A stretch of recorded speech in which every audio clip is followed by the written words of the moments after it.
G'day guys, sorry I haven't done a video in a while. I've been very under the weather. So today we're going to talk about mould. A lot of you have issues with mould and I'm going to run down the reasons why you do have issues. So one is drainage. The incorrect drainage of your fodder will create water sitting in your trays. So your fodder has to be able to drain. So having the optimum angle of your tray is number one, as long as well as the right amount of drainage holes. So if you saw my previous video on setting up your trays, I don't have any issues with mould on that scenario. The type of tray is another issue. So I use a tray with a flat bottom. The reason for that is it doesn't create air pockets. So if there's any air pockets in the bottom of your tray, for example, if you're using a tray like this that doesn't sit flat, it's room to create an air pocket. Mould loves air pockets.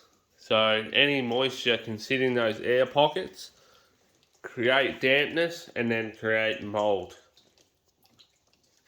So we don't want to do that.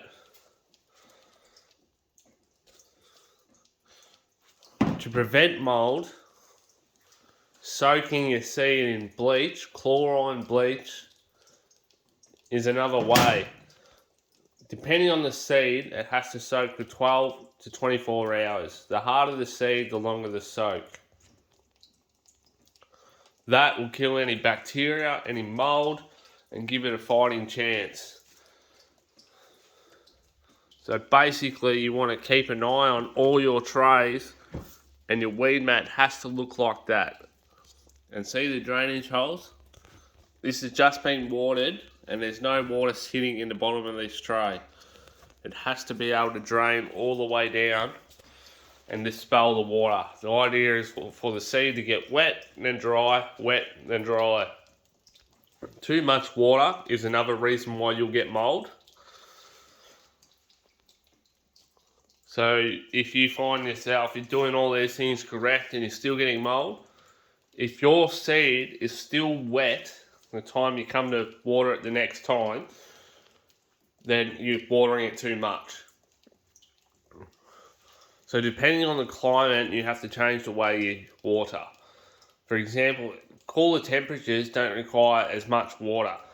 So if you've got humidity, say at 34 degrees Celsius, not Fahrenheit, you'll have to water more because your seed's going to dry out quicker. If it's cooler and the temperatures are say like 20 degrees, then you don't have to water as much because your water's not evaporating.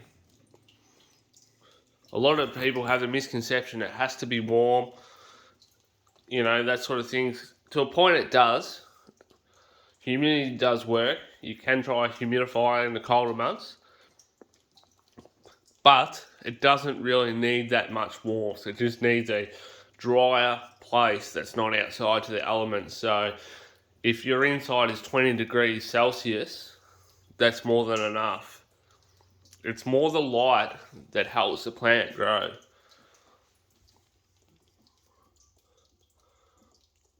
So at the moment we're getting at cooler temperatures that it's dropping to about 18 degrees. So inside it'd be sitting about 18 to 20 degrees and I'm still getting good growth.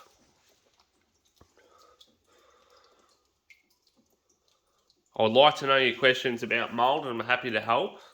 So feel free to leave a comment and don't forget to like and subscribe.